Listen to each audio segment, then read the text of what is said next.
Business Hour continues.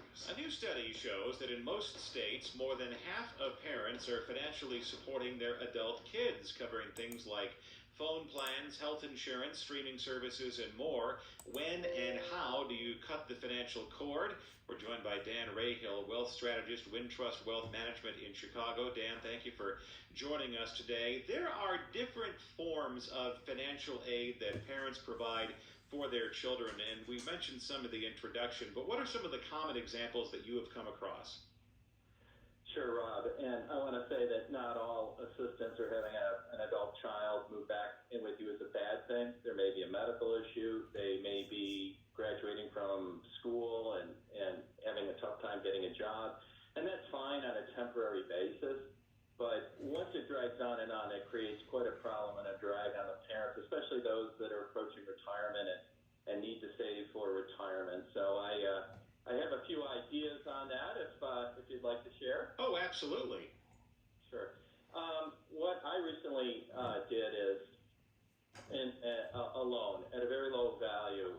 The IRS every month produces something called the applicable federal rate, which is the minimum interest rate that you would, a parent and a child, for example, to get away with a true loan. And I had a child who had a $66,000 student debt, wasn't yet working, and at a very high interest rate. And I had the parent write up a 30-year promissory note between parent and child at a lower interest rate, 4.19% for 30 years, interest only, that the child could prepay once they got a job at any time without prepayment penalty. So that's one way to handle that transition period until they get on their feet and get a job.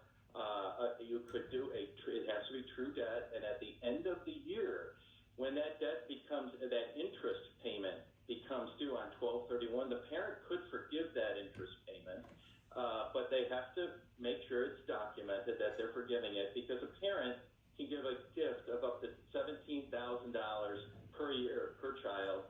A married couple can give $34,000 a year to that child without causing a gift tax problem. Next year, that $17,000 goes to $18,000.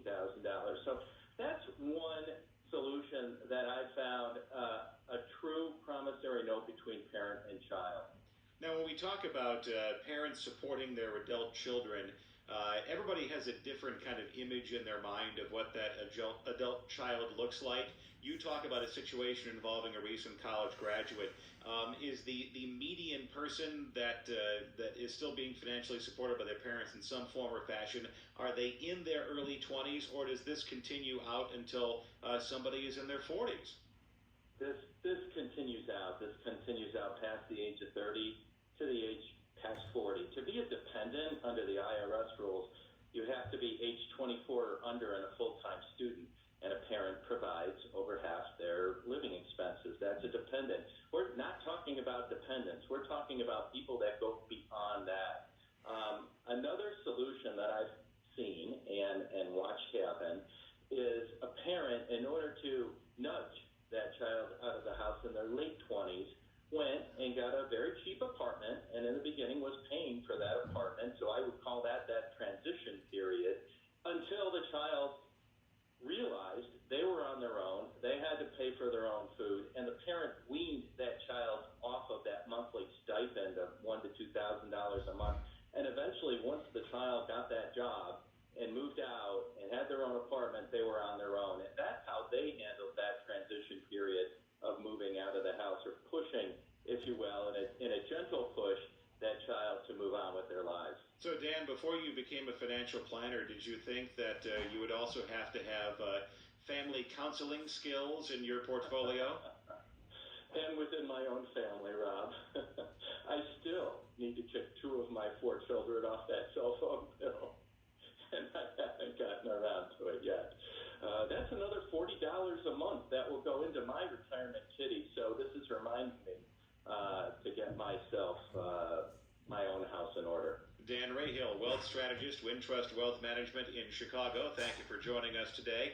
Join us at this time tomorrow for Travel Tuesday, and still to come, our Monday Stock Picker.